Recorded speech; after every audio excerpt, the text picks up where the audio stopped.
تو نبی رسول نے ارشاد فرمایا ایسی چیز جو تمہیں شک میں مبتلا کرے اسے چھوڑ کر وہ چیز اختیار کر لو جو تمہیں شک میں نہ ڈالے۔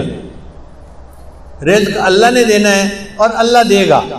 رزق کے بارے میں پریشان نہ ہوا کریں کہ جی کہاں سے آئے گا، اللہ نے ذمہ لیا ہوا ہے۔ ایک مرتبہ ایک آدمی میرے پاس آیا، بہت اچھی پرسنالٹی تھی، لکھا پڑھا بندہ نظر آتا تھا، مگر زاروں قطار رونے بیٹھ گیا، آنسو ٹپ ٹپ گر رہے تھے۔ میں بھی پریشان ہوا کہ یہ بندہ بہت ہی دکھی ہے جو اتنا رو رہا ہے۔ خیر تھوڑی دیر کے بعد میں نے ان سے پوچھا کہ جی آپ بیٹھے رو ہی رہے ہیں، آپ کوئی بات کریں۔ اس نے کہا جی میں ایک گورنمنٹ آفیسر تھا اور ان دنوں گولڈن شیک ہینڈ والی ترتیب چلی تھی کہ گورنمنٹ کہتی تھی کہ جو بندہ اپنی ریٹائرمنٹ لے لے گا ہم اسے منافع بھی دے دیں گے اور وہ پھر کوئی اور کام کر کے اپنی زندگی گزارے۔ گورنمنٹ کو فائدہ یہ تھا کہ ورکر کم ہو جائیں گے اور ورکر کو فائدہ یہ تھا کہ ایک ہی وقت میں پیسے مل جائیں گے تو مکان خرید لیں گے، بیٹی کی شادی کر لیں گے، یا فلاں کر لیں گے یا فلاں کر لیں گے۔ وہ کہنے لگا کہ مجھے تقریباً 16 لاکھ روپیہ ملے جو بینیفٹ کے تھے۔ میں نے اور بیوی نے مشورہ کیا کہ ہم اس کو رکھ دیتے ہیں اور اپنے گزارے کے لیے میں کہیں پہ جاب کر لیتا ہوں چھوٹی موٹی، اور روٹی ہم کھا ہی لیں گے اور یہ پیسے بچوں کی تعلیم اور ان کی شادیوں کے کام آئیں۔ کہنے لگا کہ میرا ایک دوست تھا، میں نے کئی باتوں باتوں میں اس کو بھی بتا بیٹھا کہ مجھے گورنمنٹ سے 16 لاکھ ملے ہیں اور میں نے رکھ دیے ہیں۔ اب وہ بندہ میرے پیچھے پڑ گیا کہ ایک کاروبار ہے اور بڑا نفع ہے، اس میں بڑا فائدہ ہے، اس میں بڑا فائدہ ہے، اور اگر تم پیسہ لگاؤ تو محنت میں کروں گا اور تمہیں گھر بیٹھے بٹھائے پیسے مل جائیں گے۔ کہتا ہے کہ مجھے ڈر تھا کہ نہیں، تو میں اس کو نہ کرتا رہا۔ بالآخر ایک دن میری بیوی نے پوچھا کہ کیا مسئلہ ہے، تم کسی گہری سوچ میں ڈوبے نظر آتے ہو، کیا پریشانی ہے؟ تو میں نے اسے بتا دیا کہ میرا ایک دوست ہے وہ مجھے کاروبار کے لیے کہہ رہا ہے۔ بیوی نے مشورہ دیا کہ آپ ایسا کریں کہ اس کو 16 لاکھ نہ دیں، اس کو 8 لاکھ دے دیں اور دیکھیں 8 لاکھ کا وہ آپ کو کیا فائدہ دیتا ہے، پتہ چل جائے گا 1 سال میں۔ تو اگر نقصان ہونا ہوا تو آدھے پیسوں میں ہوگا، پورے پیسوں میں تو نہیں ہوگا نا۔ کہتے ہیں مجھے بات اچھی لگی اور میں نے 8 لاکھ روپے اس بندے کو دے دیا۔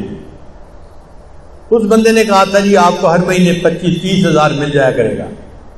اب ہر مہینے کی پہلی تاریخ کو وہ ہمارے گھر آ کے کیش یا چیک کو دے دیتا۔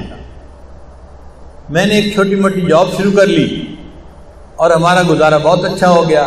25-30 ہزار ادھر سے آ جاتے تھے، باقی ادھر سے مل جاتے تھے اور ہم آرام کی زندگی گزارے۔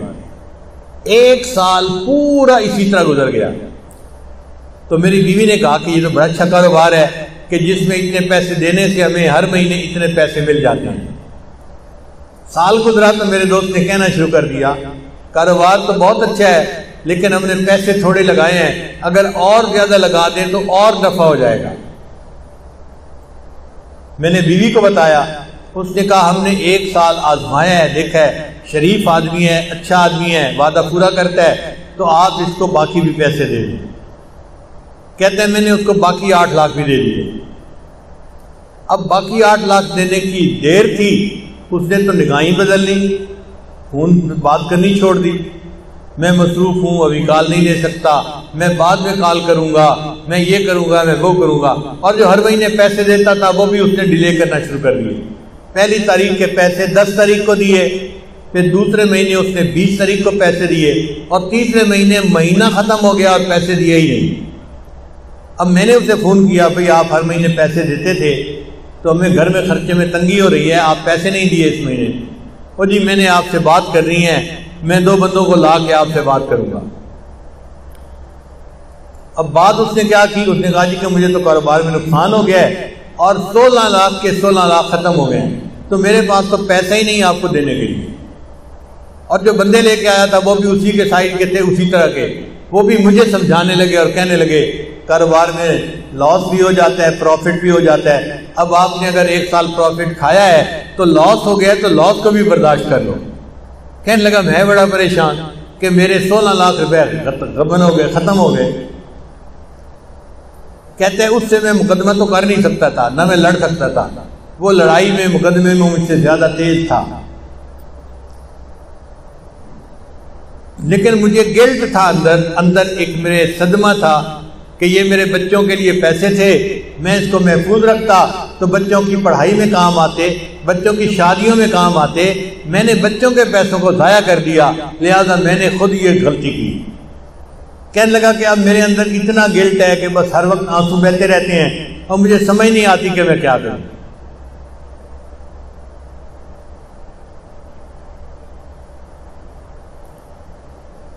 اس کی بات سن کے مجھے بھی بہت دکھ ہوا کہ ایک شریف آدمی اذیت میں مبتلا ہو گیا۔ میں نے اسے تسلی دی، پھر تسلی دے کے میں نے اس سے پوچھا کہ مجھے یہ بتائیں کہ آپ کا رزق کہاں پہ ہے؟ کہنے لگا کیا مطلب؟ میں نے کہا آپ کا رزق زمین میں ہے یا آسمانوں میں ہے؟ کہتے جی آپ بتا دیں۔ میں نے کہا اللہ تعالیٰ فرماتے ہیں وَفِي السَّمَاءِ رِزْقُكُمْ، اور تمہارا رزق آسمانوں میں ہے۔ تو جب ہمارا رزق آسمانوں میں ہے تو ہمارا رزق کوئی ہٹھا نہیں سکتا، کوئی چوری نہیں کر سکتا۔ جو ہمیں پہنچنا ہے وہ اللہ پہنچا کے رہے گا۔ اگر کسی نے پہنچانے میں بددیانتی کی تو اللہ دوسرے ڈاکیے کے ذریعے سے پہنچا دیں گے، کسی اور طریقے سے پہنچا دیں گے۔ اللہ اس پر قادر ہے کہ اس کو پہنچائے۔ اس کو تھوڑا تسلی ہو گئی۔ میں نے کہا کہ دیکھیں آپ کا رزق تھا، اگر کسی نے آپ سے بددیانتی سے لے لیا آپ فکر مت کرو، اللہ آپ کو آپ کا رزق دوبارہ دے دیں گے، آپ پریشان نہ ہو۔ اب اس کا جو رونا تھا وہ بند ہو گیا، ذرا تسلی ہو گئی۔ میں نے اسے بیت کے کلمات بھی پڑھا دیے اور اس کو کہا کہ بس اپنے دل سے معاف کر دو اور یہ عہد کرو کہ یا اللہ اس نے میرے ساتھ بددیانتی کی، میں زندگی بھر کبھی کسی کے ساتھ بددیانتی نہیں کروں گا۔ اس نے یہ بھی وعدہ کر لیا۔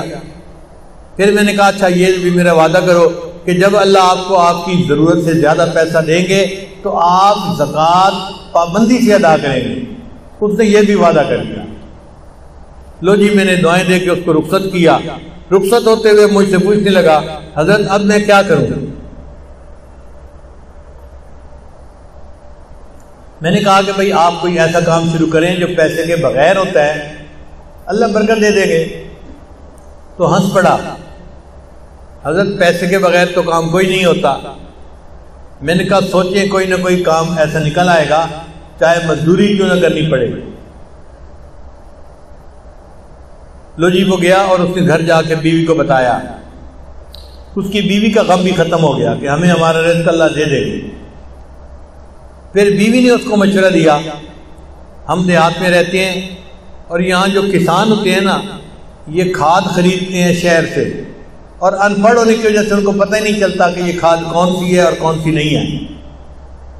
تو آپ اگر شہر کی کسی کمپنی سے کھاد کی بوریاں کریڈٹ پہ لے کر آئیں اور ان دیہاتیوں کو یہاں بیچ دیں پروفٹ رکھ کے، تو پھر پیسے آپ واپس کر دینا اور کچھ آپ کو نفع مل جائے گا۔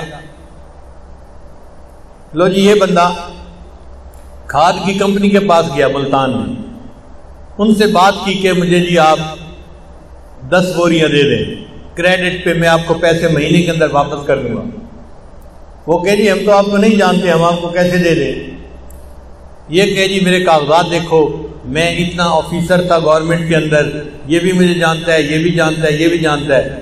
وہ کہیں کہ بھئی ہمیں تو شکل صورت سے بھی نظر آتا ہے کہ تم آفیسر رینک کے پڑھے لکھے بندے ہو، لیکن ہم بغیر پیسے کے کیسے اپنا مال دے دیں؟ ہم نہیں دے سکتے۔ اب یہ بیچارہ روز جائے اور روز ان کی منت سماجت کرے کہ آپ لوگ میرا کام شروع کروا دیں۔ جو مینیجر تھا نا وہاں کا وہ ذرا رحم دل بندہ تھا، اس کو رحم آ گیا۔ ایک دن وہ کہنے لگا دفتر والوں کو کہ بھائی اس کو 10 بوری کریڈٹ دے دو اور گارنٹی میری ڈال دو، اگر اس نے پیسے نہ بھی دیے تو 10 بوری کے پیسے میں ادا کر دوں گا کہ چلو مجھ سے غلطی ہوئی، لیکن اب اس بندے کو 10 بوری دے دو۔ اس بندے کو 10 بوری مل گئی، یہ لے آیا، اس نے آ کے کسانوں کو بیچی، ہر بوری پہ 50-50 روپیہ اس نے نفع رکھ لیا، تو 10 بوری کا اس کو اچھا بھلا فائدہ ہو گیا۔